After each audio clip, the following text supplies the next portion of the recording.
እርሱ ለየካቲት በዛቲ ዕለት አይረፍ።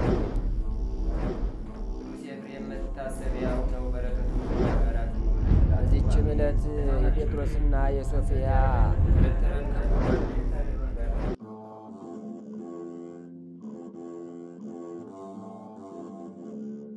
በስማ ወልዶ መንፈስ ቅዱስ አሐዱ አምላክ አማስሩ ወአሚሩ ለታኅሳስ ዕለት አብ ቅዱስ አባ በኪሞስ አይረፈ ወዝንቱ ቅዱስ እምሰባ ገረሬ ስምደወለ መጺል እምደቡብ ግብጽ። አንድ አምላክ በሚሆን በአብ በወልድ በመንፈስ ቅዱስ ስም ታኅሳስ 11 በዚች ቀን የግብጽ ደቡብ ከሆነ ከመጺል አውራጃ ከሬስ ከተማ ሰዎች ወገን የሆነ ቅዱስ አባት አባ በኪሞስ አረፈ። እርሱም የአባቱን በጎች የሚጠብቅ ነበር። ዕድሜውም 12 ዓመት ሲሆነው ከእግዚአብሔር የታዘዘ መልአክ በጎልማሳ አምሳል ተገለጠለትና በአንድነት ሂደን እንመነኩስ ዘንድ ትሻለህ አለው። እርሱም አዎን አለ። ሁለቱም ተስማምተው ወደ አስቄጥስ ገዳም በአንድነት ተጓዙ። 3 አረጋውያን መነኮሳትንም አገኙ። አባ በኪሞስም ከእነርሱ ጋር 24 ዓመታትን ኖረ። ከዚህም በኋላ አባ በኪሞስ ከዚያ ተነስቶ የ3 ቀን ጎዳና ያህል ተጓዘና ሩቅ ወደሆነ በረሃ ውስጥ ገባ። ሰይጣናትም በእሪያዎችና በዘንዶች አምሳል ሆነው መጡበት። ሊነክሱትም አፋቸውን ከፍተው ከበቡት። እርሱ ግን የአጋንንትን ሐሳብ አወቀ። በእግዚአብሔርም ኃይል አፍ እፍ አለባቸው። በዚያንም ጊዜ ተበተኑ። እርሱም ወንዝ አገኘ። 7 ቀን እየጾመ በዚያ 3 ዓመት ኖረ። በሱባኤው መጨረሻ በመሃል እጁ ተምር መልቶ ያንን ይመገባል። ውሃም በጥቂት ይጠጣል። 2400 ጊዜ በሌሊት እንዲሁም በቀን 2400 ጊዜ አቡነ ዘበሰማያትን ይጸልያል። ከዚህም በኋላ 40 ቀን እየጾመ 24 ዓመታት ያህል ኖረ። 40ውም ቀን ሲፈጸም 1 ጊዜ ይበላል። ከዚህም በኋላ 1 ጊዜ ቆዳው ከአጥንቶቹ ጋር እስቲጣበቅ 80 ቀን ጾመ። በዚያንም ጊዜ እግዚአብሔር መልአክ ይበላና ይጠጣ ዘንድ እንጀራና ውሃን አመጣለት። ያም ውሃና እንጀራ ሳያልቅ እስካረፈ ድረስ ብዙ ዓመታትን ኖረ። ፈጣሪ እግዚአብሔር በሌሊት ራእይ ተገልጦ ወደ አገሩ እንዲመለስ አዘዘው። በዚያንም ጊዜ ተነስቶ ሄደ። ወደ አገሩም ደርሶ በዚያ ታናሽ ማደሪያ ጎጆ ሰርቶ በውስጡ ብቻውን የሚኖር ሆነ። ወደ እርሱም ለሚመጣ ሁሉ መጠጊያና ወደ በጎ አለኝታም ሆነ። ሰዎችም ሁሉ በትምህርቱ እየተጽናኑ ኖሩ። ንጹሕ በሆነ አምልኮቱ ትሩፋቱና በተጋድሎው መንፈሳዊ ቅናትን ይቀኑበት ነበር። በአንዲት ዕለትም ከእግዚአብሔር የታዘዘ መልአክ ተሸክሞ ወደ ኤፍራጥስ ምድር አደረሰው። የዚህ ሀገር ሰዎችም በመተላለፍ ከእውነተኛ ሃይማኖት ወጥተው ነበርና ሁሉንም ወደ ቀናች ሃይማኖትና ወደ በጎ ምግባር መለሳቸው። ከዚያም ወደ ቦታው ተመለሰ። አንድ ጊዜም ሽጦ ምግቡን ያገኝ ዘንድ አገልግሎችን ተሸክሞ ወደ ከተማ ሲሄድ በጎዳና ላይ ደክሞት አገልግሎቹን አስቀምጦ ጥቂት ያርፍ ዘንድ ተቀመጠ። በዚያንም ጊዜ ከአገልግሎቹ ጋር የእግዚአብሔር ኃይል ተሸክሞ ወደሚሻው ቦታ ደረሰው። በዚያንም ወቅት አባ ሲኖዳ ከፍተኛ የዕንቁ ባህሪ ምሰሶ በራእይ አየና ይህ ታላቅ ምሰሶ ምንድን ነው ብሎ ደነገጠ። የእግዚአብሔርን መልአክ ተገልጦ ይህ አባት በኪሞስ ነው አለው። አባ ሲኖዳም ወዲያውኑ ተነስቶ ወደ አባ በኪሞስ አገር እስኪደርስ በእግሩ ተጓዘ። ከዚያችም ቀን በፊት ከቶ አላየውም ነበር። በተገናኙም ጊዜ እርስ በርሳቸው ሰላምታ ተሰጣጡ። አባ በኪሞስም ወጥ ሊያበስል ወደደ። አባ ሲኖዳንም ይህችን እንስራ ያዛትና ሄደ ውሃ ቀድተ መልተህ አምጣልኝ አለው። በዚያንም ጊዜ አባ ሲኖዳ ተነሳና ያችን እንስራ ተሸከማት። ውሃውንም ቀድቶ መልቶ አመጣለት። ወጡንም በልቶና በስሎ አገኘው። በዚያንም ጊዜ አባ በኪሞስ መሆኑን አወቀ። ከእርሱም ጋር ሰላምታ ደገመ። ደጅ በመነሳሳትም ሰላምታ ተለዋወጡ። ከዚህም በኋላ አባ ሲኖዳ ስለ እርሱ ያየውን ራእይ ነገረው። በእርሱም ዘንድ ጥቂት ቀኖች ኖረ። ዳግመኛም በአንዲት ቀን በአንድነት ሲጓዙ የሞተ ሰው ራስ አገኙ። አባ ሲኖዳም በበትሩ ነቅነቅ አደረገውና ምውት ሆይ ያየውን ትነግረንና ታስረዳን ዘንድ ተነሳ አለው። በዚያን ጊዜ ነፍሱ ወደ አጽሙ ተመልሳ ስጋ ለብሶ ተነሳና ሰገደላቸው። በሲኦል የሚሰራውንም ሁሉ በየወገናቸውም በውስጧ የሚሰቃዩትን እርሱም አረማዊ እንደሆነ ነገራቸው። እንዲህም አለ። ክብር ይግባውና በጌታ ኢየሱስ ክርስቶስ ስም ያመኑ ትእዛዛቱን ግን ያልጠበቁ በአሕዛብ ስራና በአረማውያን ርኩሰት የኖሩ ከኛ በታች የሚኖሩ ክርስቲያኖች አሉ አለ። ቅዱሳንም ተመልሰተኛ አሉት። ወዲያውኑ እንደ ቀድሞው ሆነ። ከዚህም በኋላ አባ ሲኖዳ ቅዱስ በኪሞስን ተሰናብቶ ወደ ቦታው ተመለሰ። እረፍቱን በቀረበ ጊዜ ቅዱስ አባ በኪሞስ አገልጋዩን ጠርቶ በኖረበት ቦታ ስጋውን እንዲቀብር አዘዘው። ከዚህም በኋላ በሆድ ዝማ ሕመም ጥቂት ታመመ። ቅዱሳንን በአንድነት ወደ እርሱ ሲመጡ አያቸው። በዚያንም ጊዜ ነፍሱን በእግዚአብሔር እጅ ሰጠ። መላእክትም ወደ ኢየሩሳሌም ሰማያዊት እስካደረሷት እያመሰገኑና እየዘመሩ አሳረጓት። መላ ዕድሜውም 70 ዓመት ሆነ። 12 ዓመት በዓለም ውስጥ 58 ዓመት በምንኩስና ስራ ኖረ። ለእግዚአብሔር ምስጋና ይሁን፣ እኛንም በዚህ አባት ጸሎት ይማረን፣ በረከቱም ከእኛ ጋር ትኑር ለዘላለሙ። ሰላም ለከ ጸዋር የክቡድ አስፈሬዳ ወመንስየ ምውት በምድረ በዳ አስበጻማከ በኪሞስ ወዘ ተቀንዮትከ ፍዳ መንበረ ብርሃናዊ ወአክሊለ ክብር ጻዕዳ እግዚአብሔር አርአዮ ለአባ ሲኖዳ። በዚችም ቀን የኤጲስቆጶሱ በርተሎሜዎስና የሰማይቱ በጥላን መታሰቢያቸው ነው። በረከታቸውም ከእኛ ጋር ትኑር ለዘላለሙ። ሰላም ለከ በርተሎሜዎስ አቡነ ዘደለወከ በርት የኤጲስቆጶሰ ከዊነ እምጽድቅ ኩሉ ዘይጸንሃነ ኃይለ ጸሎትከ ይቀብኪያነ በአምሳለ ብንት ዘያአቅብ አይነ ሰላም ለልደትከ ቴዎድሮስ ፍስሐ ገጽ አምሳለ ፍሬ ስርናይ ወፍሬ ሰናይ እጽ ውስተ ፍኖትከ ሚጠኒ እምነ ፍኖትየ ዘዳይጽ በእሳተ ስጋ በእንተ ስጋከ በዝብጠተ በትር ቅሩጽ ወበእንተ አጽምከ ከካይበ በማይረጽ ህሩጽ። አንድ አምላክ በሚሆን በአብ በወልድ በመንፈስ ቅዱስ ስም ታኅሳስ 12 በዚች ቀን የመላእክት አለቃ የቅዱስ ሚካኤል የበዓሉ መታሰቢያ ነው። በዚችም ዕለት ዳግመኛ የከበረ አባት የዋልድባው አባ ሳሙኤል የዕረፍቱ መታሰቢያ ነው። በዚችም ዕለት ደግሞ የአባ ነድራ ከደብረ እስዋን የታማኙም የቅዱስ ዮሐንስ መታሰቢያ ነው። በዚችም ቀን የቅዱሳን ኤጲስቆጶሳት የቀሳውስትና የዲያቆናት የአንድነት ስብሰባ በሮሜ ከተማ ሆነ።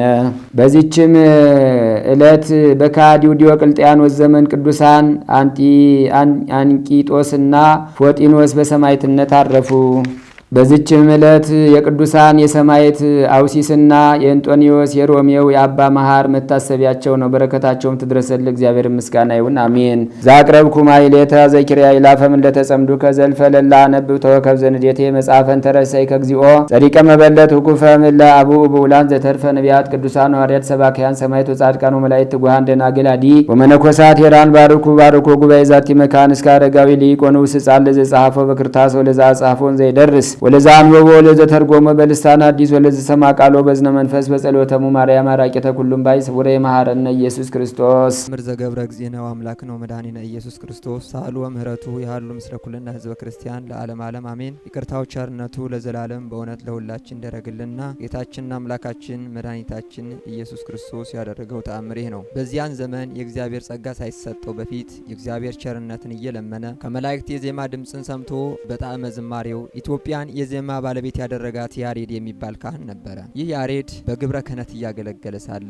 አንድ ሰው በእርሱ ላይ በጠላትነት ተነሳበት። እርሱም በዚህ ነገር እያዘነ ቆይቶ ከዕለታት በአንደኛው ቀን ሰውየውን ለመግደል አስቦ ጦሩን ይዞ በመንገድ ዳር ባለ ጉድጓድ አሸምቆ ደፈጠ። ጌታ ኢየሱስም በያሬድ ልቡና ውስጥ ያለውን አውቆ ከኤዶም ገነት በስላሴ አምሳል 3 አእዋፍ ወደ እርሱ ላከ። ከዚያም 3ቱም አእዋፍ ያሬድ በቆመበት ወይም በሸመቀበት ቦታ ፊት ለፊት በአየር ላይ ቆመው ከ3ቱ አንዷ ወፍ በሰው አንደበት እንዲህ ስትል ተናገረችው። ያሬድ ሆይ ሰውን ለመግደል ለምን ታስባለህ? ክህነትህ ትፈርስ የለምን? በቅዱስ ወንጌል እግዚአብሔር ትእዛዝ ጠብቃት፣ ሕይወትንም ለማግኘት የምትፈልጉ ከሆነ ነፍስ አትግደሉ ተብሎ የለምን? ይልቁንም ክህነት ከዚህ ዓለም መንግስትና ክብር ሁሉ እንደምትበልጥ አታውቅምን? ያሬድ ሆይ አንተ ብፁዕ፣ አንተን የተሸከመች ማኅፀን የተባረከች ናት አለች። ቅዱስ ያሬድም ይህን ቃል በሰማ ጊዜ ወደ ሰማይ አቅንቶ እሊያ 3 አእዋፍ ተመለከተና እናንተ በሰው አንደበት የምትማሩ አመጣጣችሁ ከወዴት ነው ብሎ ጠየቃቸው። በዚያም ጊዜ ከ3ቱ አእዋፍ አንዷ ከ24ቱ ካህናተ ሰማይ ማህሌትን ትማር ዘንድ ነግረህ ከኤዶም ገነት ወደ አንተ ተልከን መጥተናል አለች። ይህንንም ከተናገሩ በኋላ እኒህ አእዋፍ ከእርሱ ተሰወሩ። በዚያን ጊዜ ቅዱስ ያሬድን የእግዚአብሔር መንፈስ ወደ ሰማይ ያስነሳውና የሰማያውያን እምቢልታና የመሰንቆ ድምፅ እንዲሁም ቅዱሳን መላእክት በአሸናፊው በእግዚአብሔር ዙፋን ዙሪያ ቆመው ሰማያውያን መላእክት ምድራውያን ረቂቅ አዳም የፈጠረ ለእግዚአብሔር ምስጋና ይሁን እያሉ ያለማቋረጥ በታላቅ ድምፅና በጡም ዜማ ሲያመሰግኑ በሰማ ጊዜ እርሱ ካለበት ስፍራ እነርሱ ወዳሉበት ዘሎ ሊገባ ወደደ። ነገር ግን አልቻለም። ዳግመኛም እሊያ አእዋፍ ወደ እርሱ ተመልሰው መጥተው ከ3ቱ አንዲቱ አእዋፍ ያሬድ ሆይ የሰማኸውን አስተዋልህን ብላ ጠየቀችው። እርሱ ግን አላስተዋልኩም ሲል መለሰ። መለሰ። እርሷም እንዲያውስ እንዲህ የእግዚአብሔር ምስጋና ትጠራ ዘንድ እኔ እነግርሃለሁ፣ ይኸውም የጌታ የኢየሱስ ክርስቶስ ቅዱስ ስሙ ነው አለችው። በዚያን ጊዜ ቅዱስ ያሬድ ልቦናዬ መልካም ነገርን አውጥቶ ተናገረ በማለት ከ24ቱ ካህናተ ሰማይ ስብሐተ ማህሌትን በየወገኑ ተምሮ ከቀኑ በ3 ሰዓት ቀድሞ ወደ ነበረበት መልአክ እግዚአብሔር መለሰው። በዚያም አኳኋን ቅዱስ ያሬድ ወደ ሰማይ ተነጥቆ ከኪሩቤልና ከሱራፌል ስብሐተ ማህሌትን ተምሮ ከተመለሰ በኋላ አክሱም ከተማ በምትገኘው ወደ ጽዮን ቤተ ክርስቲያን ሄደ። ከዚያም ከቤተ ክርስቲያኑ ገብቶ ከታቦተ ጽዮን ፊት ቆመና ድምፁን ከፍ በማድረግ ለአብ ምስጋና ይገባል፣ ለወልድ ምስጋና ይገባል፣ ለመንፈስ ቅዱስ ምስጋና ይገባል። ከጽዮን አስቀድሞ ሰማይን ፈጠረ፣ ዳግመኛም ለሙሴ የድንኳን ስራ አሳየው በማለት በግዕዝ ቋንቋ የተናገረው ዜማ አሰምቶ ተናገረ። ዳግመኛም የእግዚአብሔር የሕጉ ታቦት ይህችውን ታቦተ ጽዮን ካለችበት መቅደስ ገብቶ 2 እጆቹን በታቦቱ ላይ ዘርግቶ ቅድስት ነሽ፣ ብጽዕት ነሽ፣ የተመሰገንሽ የተባረክሽ ነሽ፣ ክብርት ሆይ የከበርሽና ከፍ ያልሽ የብርሃን መውጫ የሕይወት መሰላል ነሽ፣ አምላክን የወለድሽ እመቤታችን ድንግል ማርያም ሆይ ከተለዩት የተለየሽ የመለኮት ማደሪያ ነሽ የሚለውን እስከ መጨረሻው ዘሩና ዜማውን ደረሰ። ቅዱስ ያሬድ እንዲህ እያለ በግዕዝ ዜማ በሚያዜምበት ጊዜ 1 ክንድ ያህል ወደ ሰማይ ከፍ አለ። እጆቹንም ዘርግቶ እግዚአብሔርን አመሰገነ። ከዚያም በኋላ ካህኑ ያሬድ ከቤተ ክርስቲያኑ ወጥቶ 4ቱ ደቀ መዛሙርት ተከትለውት በጸለምት ውስጥ በምትገኘው ወደ አንድ ገዳም ለመሄድ ሲጓዝ የአክሱም ጽዮን ካህናት እስከ ተከዜ ወንዝ ድረስ ሸኙት። በዚያም ጊዜ እጅግ ባማረ ጣዕመ ዜማው ድምፁን ከፍ አድርጎ በሁሉ ላይ ጸንታ የምትኖር የእግዚአብሔር ሰላም ዘወትር ከሁላችሁ ጋር ትኑር ብሎ የመሰናበቻ መዝሙር ዘመረ። ካህናቱም ይህንን ቃል ሰምተው መሪር እንባን አለቅሱ። እርሱም ከእነርሱ ጋር አለቀሰና ተሰነባበቱ። ካህኑ ያሬድም በጾም በጸሎት ተወስኖ በሚኖርባት ገዳም ውስጥ በየአይነቱ ዜማን ማስተማር ጀመረ። ተማሪዎቹም ጣዕመ ዜማ የደረሰውን ድርሰት ሁሉ ይጽፉ ነበር። በዚህም አይነት እግዚአብሔርን ከማገልገል ጋር መላእክትም በየጊዜው እየጎበኙ በጾምና በጸሎት ተጠምዶ 22 ዓመት ኖረ። ተጋድሎውንም ፈጸመ። ካህኑ ያሬድም ከዚህ ዓለም የሚለይበት ሰዓት በደረሰ ጊዜ ኢየሱስ ክርስቶስ ተገልጾለት ወዳጄ ሆይ ቀድሞ በሰማይ ያለ የመላእክት ሥርዓተ ማህሌት እንድታይና ወደ ምድር አስተላልፈህ ይህንኑ ዜማ እንድትመሰርት እንደወደዱ ሁሉ አሁንም ከዚህ ዓለም በምትለይበት ሰዓት እኔ ዳግም ተመልሼ በመጣበት ጊዜ ከካህናተ ሰማይ ሄሮድስ ደማቸው ካፈሰሰ ሕፃናት ጋር በደብረ ጽዮን ትዘምር ዘንድ ሰማያዊ የክብር አክሊልና የብርሃን ልብስ ተዘጋጅቶልሃል ብሎት ጌታ ኢየሱስ ክርስቶስ ወደ ሰማይ ከእርሱ ጋር በምስጋና ኢየሱስ ክርስቶስ ወደ ሰማይ አረገ። ለእርሱም ክብር ምስጋና ይሁን። ይቅርታው ቸርነቱ ለዘላለም በወት ይደርብን። የቅዱስ ያሬድ ረድኤት በረከት አማላጅነት አይለየን ለዘላለሙ አሜን። አዎ መዳን ያስፈልጋታል። እማማ ኢትዮጵያ መድኃኒት ያስፈልጋታል። በዘረኝነት ታማለች፣ በልዩነት ታማለች፣ በተበላሸ ፖለቲካ ታማለች። ህዝቡ እርስ በራሳችን በጭንቀት ነው ያለነው፣ በጉስቁልና ነው ያለነው። አሁን አብዛኛው ተስፋ በመቁረጥ ውስጥ ነው ያለነው። አምላካችን እግዚአብሔር ሁላችን ወደ አንድነት ይመልሰን። አሜን። እሱ ከችግር ካላወጣን ወገኖቼ የሆነ ነገር ተዘርቶብናል እንጂ እንደዚህማ ሆነን አናውቅም። ሁሉም ኢትዮጵያዊ የሚያከስረው ነገር ላይ ነው ተሰልፎ ያለው። ችግር ላይ የሚጥለው ነገር ላይ ነው ተሰልፎ ያለው። ሁሉም የሚያወራው ስለ መገዳደል ነው፣ ስለ ደም መቀባባት ነው። አንዱ አንዱን እንዲያሳደው፣ አንዱን አንዱን እንዲያጎሳቁለው፣ አንዱን አንዱን እንዲበላው ነው ሁሉም እያወራ ያለው እየሰበከ ያለው።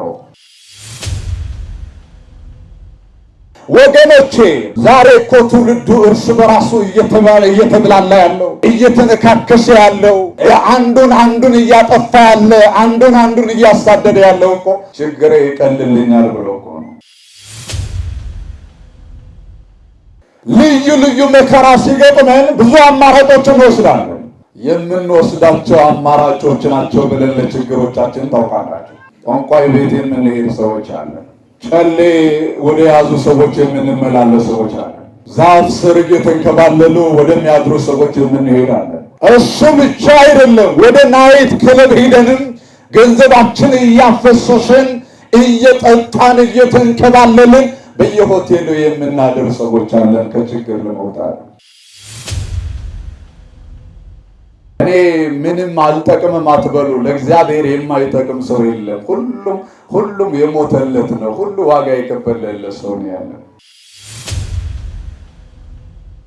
አሁን እዚህ ችግር ውስጥ ያላችሁ ችግራችሁ ሲፈታላችሁ ናይት ክለብ አትደሩ፣ ጭፈራ ቤት አትደሩ። እግዚአብሔር አምላክ ከሰው እጅ ያድናችሁ። አሜን በሉ። የሰው እጅ እንዳያሳየን መድኃኔዓለም ሁላችንም ይረዳል። የሰው እጅ ከባድ ነው። የሰው እጅ አንዳንዴ ይሰጣል፣ አንዳንዴ ይከለክላል። ወገኖቼ እድሜህን ሊሰጥህ የሚችለው የተቋረጠው የሚቀጥልልህ ባለስልጣናት አይደሉም፣ ባለ ገንዘብ አይደለም። አካውንታቸው ላይ ብዙ ገንዘብ የሰበሰቡ ሰዎች እድሜያችንን ጤናችንን ሊቀጥሉልን አይችሉም። ታዲያ እንደዚህ ሁላችንም ሰው መሆናችንን ከተረዳ እንዴት እርስ በራሳችን እንነካከሳለን? እንዴት አንዱን ያለ ቀባሪ አዛውንትን ያለ ቀባሪ እናስቀራለን? እንዴት ሕፃናትን ያለ አሳዳጊ እናስቀራለን? ወገኖቼ ለነዚህ ለገዳዮቹ፣ ለአስጨናቂዎቹ፣ ለአሳዳጆቹ ትውልዱን ሰላም ላሳጡት ለነዚህ ሰዎችም ጸልዩ።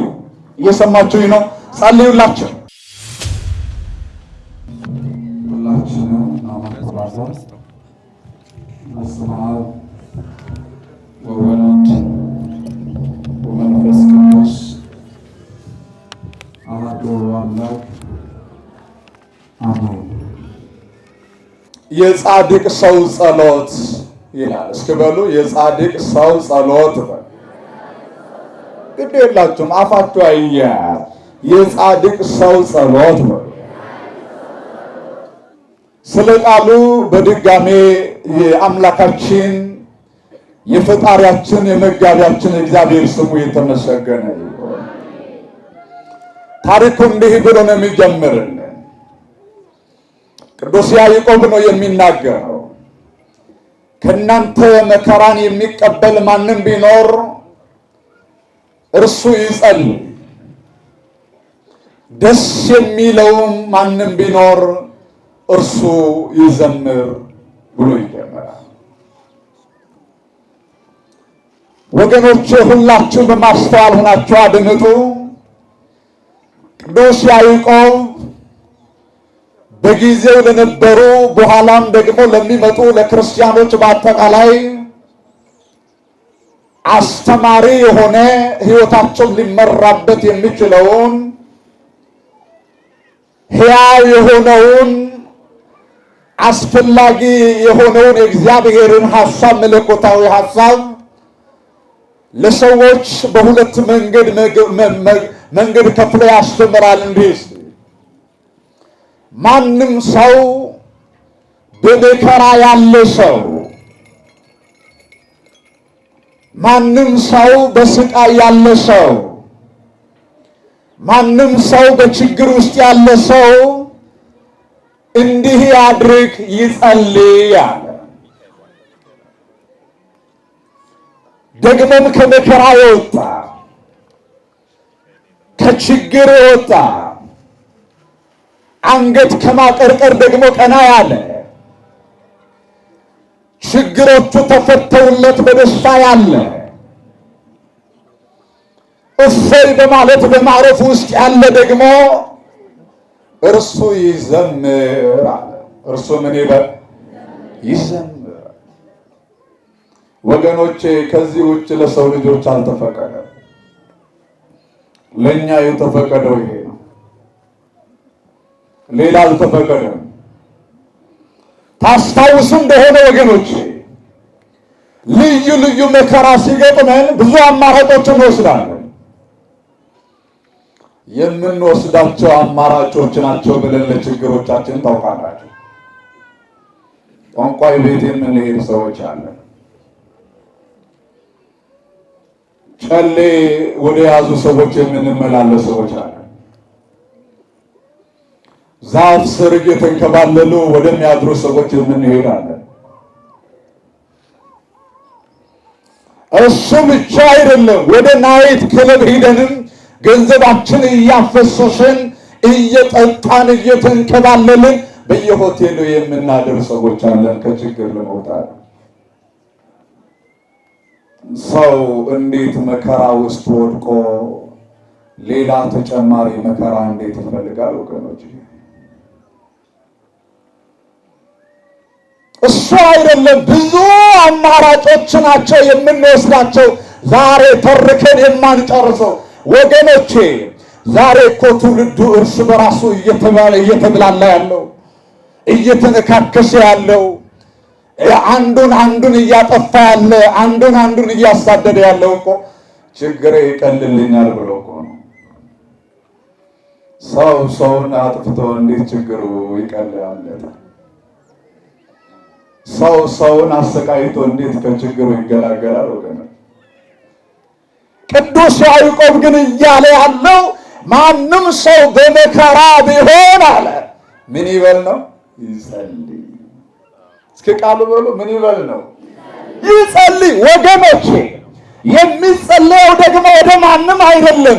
እንደምነግራችሁ መጽሐፍ እንደሚል የምንጸልየው የምንለምነው የምንጠይቀው ደግሞ ጸሎትን ሁሉ ወደሚሰማ ወደ እግዚአብሔር ነው የምንጸልየው፣ ወደ ማንም አይደለም። የምንጸልየው የሁሉም ጸሎት በእኩል ወደሚሰማ ወደማ አረ ነገር ወደማ ወደ እግዚአብሔር። እግዚአብሔር ይሰማል ራሱ እንደሚሰማ በዚህ በማቴዎስ ወንጌል ምዕራፍ 7 እስከ አንብቡ መጽሐፍ ቅዱስ ራሱ እኮ ነው የቃሉ ባለቤት፣ ጸሎትን የሚሰማ ልመናን የሚያድን ልመናን ሰምቶ ታሪክን የሚቀይር ከመከራ የሚያወጣ እንቆቅልሽን የሚፈታ እርሱ እግዚአብሔር ምን አለ? ለምኑ ይሰጣችኋል። ዝም ብላችሁ ስሙ ብያችኋለሁ። ለምኑ ይሰጣችኋል። ጸልዩ ማለት ነው። ጠይቁ፣ አንኳኩ ያለው እኮ እግዚአብሔር ነው። ጸሎትን የሚሰማ አይነ ኩሉ ነፍስ ሲፎ ኪያከ አይደለም ያለ ቅዱስ ዳዊት። ቅዱስ ዳዊት የሁሉን አይን አንተን ተስፋ ያደርጋል አለ። ይሄ ማለት ምን ማለት ነው? የእያንዳንዱን ፍላጎት የሚጠይቅህን ሁሉ የምትሰጥ አንተ ስለሆን ሁሉም ሀብታም የለ ድሃ፣ ጥቁር የለ ቀጭን፣ ጥቁር የለ ቀይ፣ አጭር የለ ረዥም፣ ባለስልጣን የለም ስልጣን አልባ። ወገኖቼ ልንገራችሁ፣ ሁሉንም ይሰማል እግዚአብሔር። ሁሉንም ምን ይላል? ኧረ መልሱልኝ። ሁሉንም ምን ይላል? ይሰማል እግዚአብሔር ይሰማል። ለዚህ ነው ቅዱስ ያዕቆብ በመልእክቱ በመከራ ያለ ሰው ይጸልይ። በመጽሐፍ ቅዱስ ጸልየው ታሪካቸው የተቀየረላቸው በጣም ብዙ ሰዎች ናቸው። ከቃሉ ጋር ናቸው። በደንብ እየሰማችሁ ነው። በእምነት ሆናችሁ ይሄንን ቃል ስሙ። ጸልየው ከመከራቸው እንዲወጡ፣ የመከራቸው ዘመን እንዲያከትምላቸው፣ ስቃያቸው እንዲያልፍላቸው፣ የመከራ ቀንበራቸው እንዲሰበርላቸው ወገኖቼ በእግዚአብሔር ፊት ተንበርክከው የጸለዩ በእውነት ጸሎታቸው የተሰመላቸው ሰዎች በመጽሐፍ ቅዱስ ብዙ ናቸው። አንድ ታሪክ ላንሳ እባካችሁ። በዚህ በማቴዎስ ወንጌል ምዕራፍ 9 ቁጥር 21 ላይ ያለው ታሪክ እንደሚታወቀው እቺ ሴት ባለ ታሪኳ ሁላችሁም ታውቋታላችሁ። 12 ዓመት ያክል ደም ያለ ማቋረጥ ነው ከገላዋ የሚወጣው። ደሙ ከገላዋ መውጣቱ ብቻ አይደለም ወገኖች፣ ሰው የሚባለው ሁሉ ተጸየፋት። እንደምን አደራችሁ? ሰው ሁሉ ተጸየፋት። ሰው ሁሉ ስላችሁ ወላጆቿ ሳይቀሩ ነው የተጸየፈው። መጸየፍ ብቻ አይደለም፣ ወደ ምኵራብ ወላጆቿ ሄደው ለሊቀ ካህናቱ ተናገሩ። ምን አሉ? እጅ ሴት ትወገዝልን። ውግዘት ማለት ምን ማለት ነው? መለየት ማለት ነው። ከማህበረሰቡ ትለይልን፣ ትሸታለች፣ ጠረኗ እጅግ አስከፊ ነው። ኃጢአት ሰርታ ሊሆን ስለምችል ሁላችን በኃጢአቷ ስለምትበክለን ትለይልን።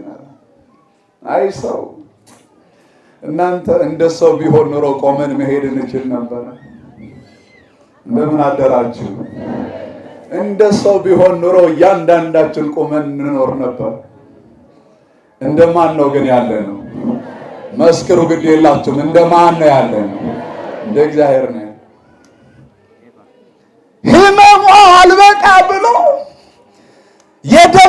ለስቃዩ አልበቃ ብለው ሰዎች መራቃቸውን ጥቅንጥፍ እያሉባት ወገኖች በጣም አሰቃዩአት፣ ተጎሳቆለች። ነገር ግን እግዚአብሔርን ፈለገች። ታሪኳን የሚቀይርላት፣ እንባዋን የሚያብስላት፣ ነገሯን የሚገለብጥላት፣ ከወደቀችበት መከራ የሚያወጣ እግዚአብሔርን ፈለገችው። ጸሎት ማለት ማንን መፈለግ ማለት ነው? አረ ንገሩኝ፣ ማንን መፈለግ ማለት ነው? እግዚአብሔርን መፈለግ ማለት ወገኖቼ። ችግር ላይ ስትወድቁ ተስፋ አትቁረጡ። ከችግር የሚያወጣ ማን አለ? እግዚአብሔር ስላለ እግዚአብሔርን ፈለገችው። ከዕለታት በአንድ ቀንም እንዳገኘችው ታሪኩን ታውቁታላችሁ። በአጭሩ ክርስቶስን አገኘችው። ነገር ግን ክርስቶስ ስታገኘው የደም መፍሰሷ ታሪኳ ተቀይሮ ፍጹም ጤና ሆነ። አረ ክብርና ምስጋና ለእግዚአብሔር። ለዚህ ነው ሐዋርያው ቅዱስ ያዕቆብ በመከራ ያለ ሰው ቢኖር ምን ይበል ያለው? ይጸልይ። አሁን በዚህ ጉባኤ ላይ በዚህ በዓል ላይ ያላቸው ኦርቶዶክሳውያን በአጠቃላይ እርግጠኛ ነኝ ልዩ ልዩ ችግር ያለባችሁ ትኖራላችሁ። እርግጠኛ ነኝ ልዩ ልዩ መከራ ውስጥ የወደቃችሁ ትኖራላችሁ። እርግጠኛ ነኝ ልዩ ልዩ እንቆቅልሽ ያለባችሁ ትኖራላችሁ። በጸሎት ይሄንን ካቀረባችሁ እግዚአብሔር ይፈታዋል። ማን ይፈታዋል? መልሱልኝ። ማንን ይፈታዋል? እግዚአብሔር ይፈታዋል። የሳራና የአብርሃምን ችግር የፈታ እግዚአብሔር፣ የዘካርያስና የኤልሳቤጥን ችግር የፈታ እግዚአብሔር፣ የሐናን ችግር የፈታ እግዚአብሔር፣ ድንጋይ የሆነ ማህፀኗን የሐና ያለመለመ እግዚአብሔር በእውነት የኔና የእናንተም ልመና ይሰማል እግዚአብሔር። እኔ ምንም አልጠቅምም አትበሉ። ለእግዚአብሔር የማይጠቅም ሰው የለም። ሁሉም የሞተለት ነው። ሁሉ ዋጋ የከፈለለት ሰው ነው ያለው። እንደምን አደራችሁ? ስለዚህ በሌላው አንጻር ደግሞ ደስ ያለው ሰው ካለ ማንን ያመስግን ነው? እግዚአብሔር። ወገኖች አንዳንድ ሰዎች ኪሳችሁ ሲሞላላችሁ፣ አሁን እዚህ ችግር ውስጥ ያላችሁ አላችሁ፣ ችግራችሁ ሲፈታላችሁ ናይት ክለብ አትደሩ፣ ጭፈራ ቤት አትደሩ፣ ራሳችሁ በመጠጥ አስክራችሁ ወገኖቼ፣ በመጠጥ ራሳችንን አስክረን ዓለማዊ በሆነ ደስታ ውስጥ ራሳችንን አንጣል። ደስታ የሰጠን ማን ስለሆነ ማን መመስገን አለበት? እግዚአብሔር መመስገን አለበት። አመስግነው ባካሁን። ክብር ምስጋና ለእግዚአብሔር። ከዚያ ቀጠለና ቅዱስ ያዕቆብ ከእናንተ የታመመ ማንም ቢኖር የቤተ ክርስቲያን ሽማግሌዎች ወደ እርሱ ይጥራ፣ በጌታም ስም እርሱን ዘይት ቀብተው ይጸልዩለት አለና የእምነት ጸሎት ድውይ ያድናል። እስኪ ቃሉን በሉት። የእምነት ጸሎት በሉት። ጮክ ብላችሁ የእምነት ጸሎት በሉት። ድውዩን ያድነዋል። እስኪ ቃሉን በሉት። ድገሙልኝ ስለምፈልገው ነው። የእምነት ጸሎት በሉት።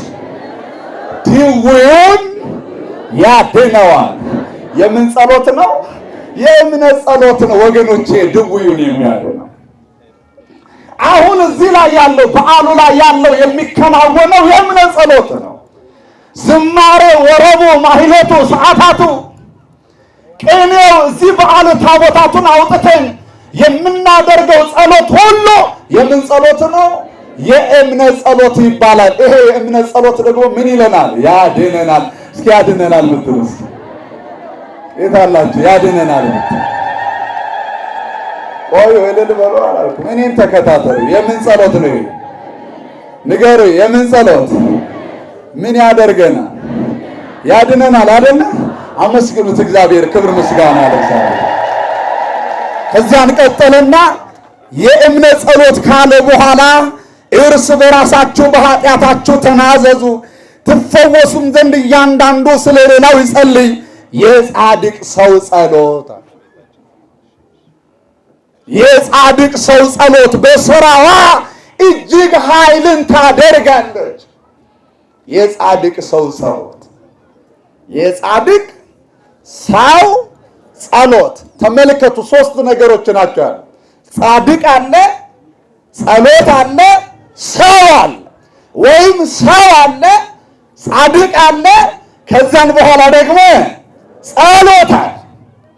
እነዚህ ሶስቱን አስተባብሮ የያዘ አንድ አካል ወገኖቼ በስራው ሁሉ ድንቅ ነገር ያደርጋል ማለት ነው። በእኛ በግልጽ ቋንቋ ቅዱስ ያዕቆብ እያለ ያለው የጻድቅ ሰው ጸሎት ነው። እንዴት ደስ ይላል ወገኖች! ጻድቅ ማለት እውነተኛ ማለት ነው። የእውነተኛ ሰው ጸሎት በስራዋ የጻድቅ ሰው ጸሎቱ በስራዋ እጅግ ኃይልን ታደርጋለች ነው እያለ ያለው። ወገኖቼ የጻድቅ ሰው ጸሎት ነው እያልኳቸው ያለው። ጻድቅ ማን እንደሆነ ታውቃላችሁ? ሃይማኖት ከምግባር ጋራ፣ ምግባርን ከሃይማኖት ጋራ አስተባብሮ በራሱ ፈቃድ ሳይሆን በእግዚአብሔር ፈቃድ የሚኖር የኖረ ሰው ጻድቅ ይባላል። ከነዛ መካከል ደግሞ ጻድቁ አባታችን አቡነ ሐራ ድንግል ነው። ወገኖች አንድ ስሙ የጻድቅ ሰው ጸሎት በስራዋ እጅግ ኃይል ታደርጋለች የሚለው እስኪ የጻድቅ ሰው ጸሎት በስራዋ ድንቅ ስታደርግ ከመጽሐፍ ቅዱስ የተወሰኑ ጥቅሶች ነግራችሁ ትምህርት ይላጠቃል። የሐዋርያት ሥራ ምዕራፍ 3 ቁጥር 4 ጀምራችሁ አንብቡ። አንድ የወደቀ ሰው ነበር። ሲወለድ ጀምሮ በእግሩ መራመድ የማይችል ሲወለድ ጀምሮ ቁርጭምጭምቱ መተጣጠፍ የማይችል ሁል ጊዜ የሚንቀሳቀሰው በሰው ትከሻ ነው። ከአንድ ስፍራ ወደ አንድ ስፍራ በእግሩ መንቀሳቀስ አይችልም። እንጀራም የሚበላው ከሰው እጅ ነው። ከሰው እጅ ስላችሁ ሰውን ተስፋ አድርጎ ነው። እግዚአብሔር አምላክ ከሰው እጅ ያድናችሁ፣ አሜን በሉ። የሰው እጅ እንዳያሳየን መድኃኔዓለም ሁላችንም ይረዳል። የሰው እጅ ከባድ ነው።